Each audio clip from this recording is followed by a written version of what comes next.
देशमा भ्रष्टाचार गर्ने मान्छेहरूलाई कस्तो सजाय दिनुपर्छ भनेर मैले लेखेको कहिले के यति 3-4 हजार कमेन्ट आइरहेको हामीलाई पाप लाग्छ है।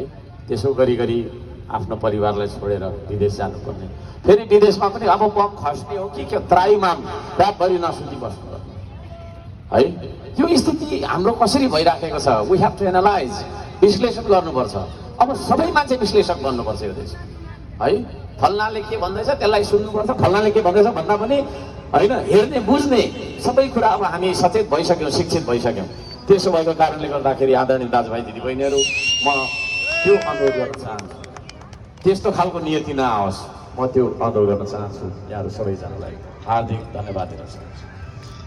खाडी मुलुकमा यतिखेर बिजोगको अवस्था छ है, हो त्यस्तो नहोस् भनेर यो राष्ट्रिय झन्डा बोकेर एमसिसी भन्ने तपाईँको चाहिँ राष्ट्रघाती सन्धिको विरुद्धमा एक्लै कराउँथेँ म त पर, कतिले खुस्केसम्म भन्थ्यो आन्दोलन